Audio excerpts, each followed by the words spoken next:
안녕하십니까. 공병호 TV의 공병호입니다. 여러분의 후원이 부정선거 의혹을 밝히고 국내외 널리 알리려는 공병호 TV의 활동에 힘을 대줄 것으로 봅니다. 방송 시작하겠습니다. 그들은 지금 어떤 마음일까? 마음이 편안할까? 아니면 불안할까?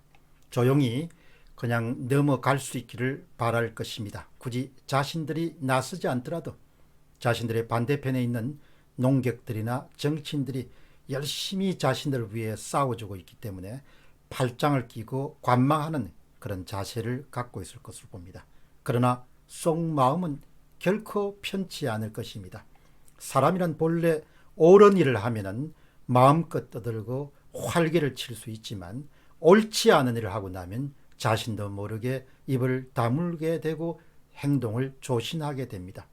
얼굴 표정에 행동 거지에 고스란히 심적 상태가 담기게 됩니다. 개헌선을 육박하는 엄청난 승리를 거뒀음에도 불구하고 이렇게 조용한 것은 본능에 어긋나는 행동이며 의도적인 노력을 하고 있는 그 결과물이다, 그렇게 볼 수 있습니다. 자유우파 진영에 비해서 단결력이 강한 그들의 움직임을 보면 내부적으로 초강력 입단속력이 내려진 것이 분명합니다. 초강력 입단속력이 내려진 것이 분명합니다. 그렇지 않고서야 이렇게 마치 한 몸처럼 움직일 수는 없기 때문입니다. 다음 질문은 범죄 심리학적 측면입니다. 두 가지 측면으로 이해할 수 있습니다. 첫 번째는 범죄를 저지르지 않았다면 사실 우리는 절대로 개표 조작을 하지 않았다, 우리는 절대로 부정선거를 하지 않았다, 이렇게 가정해 보시기 바랍니다. 그런 상태에서 막강한 정치 권력을 쥐고 있는 사람들의 입장이라면 어떻게 행동하는 것이 자연스러운 행동이라고 보십니까? 어떻게 행동하겠습니까? 여러분 같으면 여러분들이 무고, 여러분들이 아무런 그런 죄가 없는데도 상대방이 계속해서 여러분을 공박하면 여러분은 어떻게 행동하시겠습니까?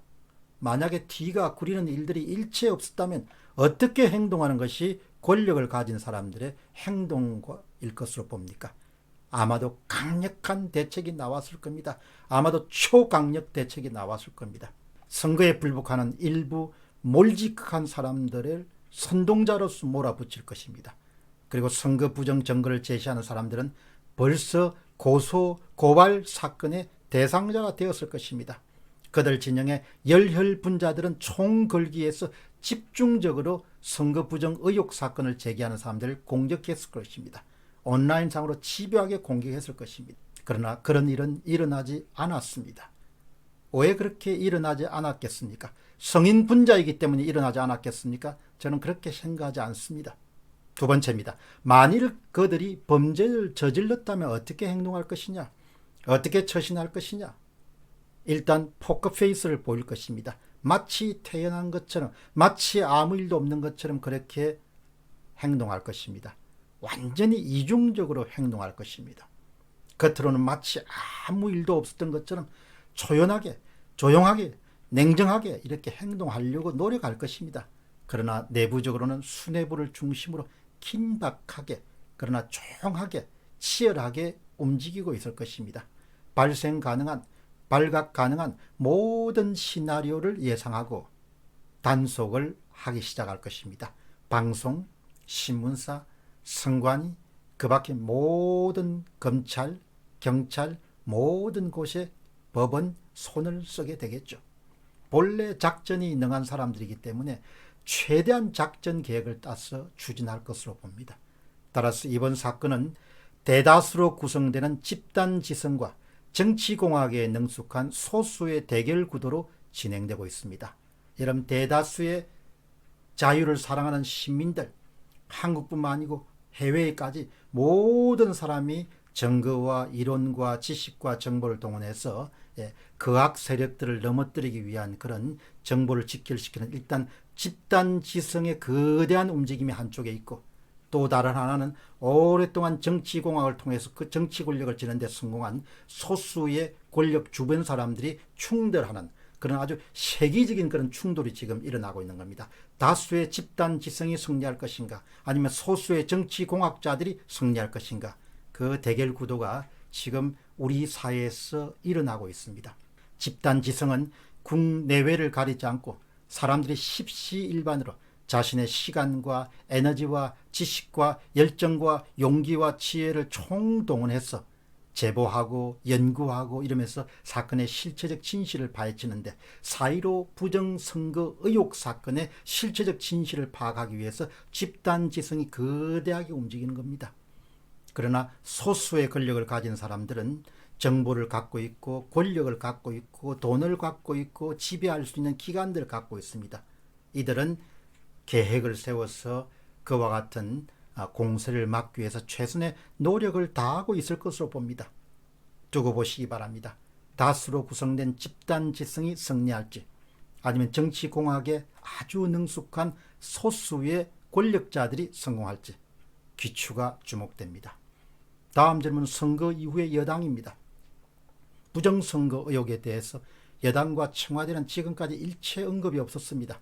승리가 확정되는 순간 상황실에서는 과도한 함성을 자제해달라는 장내 공지가 있었고, 민주당의 이해찬 대표와 이낙연 위원장은 아주 담담한, 뭔가 잘못된 걸 씹은 듯한 그런 표정이었습니다. 그것은 많은 국민들의 내리에 굉장히 강하게 남겨진 자욱들입니다. 역대 어느 선거에서도 그렇게 성자가 환호성을 저지르려 하는 경우는 한 번도 없었기 때문입니다. 4월 22일 날 171표 차로 낙선한 인천 동구 미추홀구의 후보인 남 후보가 석연치 않은 이유를 가지고 재검표를 포기했습니다. 그의 첫 반응은 더불어민주당의 김태년 원내대표로부터 나왔습니다. 그의 말은 이렇습니다. 아시다시피 우리의 선거관리 시스템, 투표 및 개표 관리 시스템은 전 세계에서 아마 최고 수준입니다. 특히 투표 개표 관리 시스템은 현재 다른 나라에 수출도 하는 정도의 수준입니다. 콩고에 수출해서 부정선거를 만들어냈습니다. 리비아에 수출해서 부정선거를 만들었습니다. 한마디로 한국의 전자개표기는 수출을 통해서 전 세계 부정선거를 수출한 셈이죠. 그 이야기는 김태년 씨가 하지 않았습니다. 뒷부분은 제가 더했습니다. 아직도 19세기 이야기를 하고 있는 사람들을 보면 참 안타깝다. 이것이 4.15 총선이 끝난 이후에 집권 여당으로부터 나온 공식적인 첫 반응입니다. 그 이전에는 하나도 언급되지 않았습니다. 결국 요약해서 말씀드리겠습니다. 권력은 결국 정당성이 있어야 됩니다. 그 정당성은 투표, 공정한 투표에 의해서 뒷받침될 때 권력이 정당성을 갖게 됩니다. 정당성에 대한 의문이 그냥 억지가 아니라 통계 자료에서 오프라인상의 숱한 부정선거의 의혹들이 나오지만, 민주당이 고작 하는 것은 민경욱 위원이 들고 나온 6장의 투표 용지에 관한 언급밖에 없습니다. 더불어민주당과 청와대는 2,800만 명이 만들어낸 총선 데이터 분석에 대해서는 왜 일체 반응을 보이지 않는 것일까요? 그들이 답해야 될 가장 중요한 것은 바로 통계 자료 분석에 대한 왜곡된 그런 분석 결과에 대한 그 부분을 해명하는 것이 먼저입니다. 그러나 고작 지금까지 공식적으로 내놓은 반응은 민경욱 미래통합당 국회의원이 갖고 있었던 6장의 구리시 관련된 투표 용지에 불과했습니다. 본질적인 문제는 전혀 터치를 하지 않는 것이죠. 왜 그렇게 21대 총선 데이터는 왜곡되어 보이는가? 왜곡도 초왜곡이죠. 왜 왜곡되어 있는가? 그것에 대해서 왜 집권 여당은 한마디도 하지 않는가? 왜 미베인 교수, 미시간대의 미베인 교수의 연구 결과에 대해서 공식적으로 한국을 음해하는 것이다, 이렇게 발언하지 않는가? 왜 발언하지 않는다고 보시게 됩니까? 발언할 만한 입장이 아니라고 생각하기 때문일 겁니다. 발언하면 할수록 수렁으로 빠져들 가능성이 높다고 판단하고 있기 때문일 것입니다. 공병호 TV의 공병호였습니다. 감사합니다.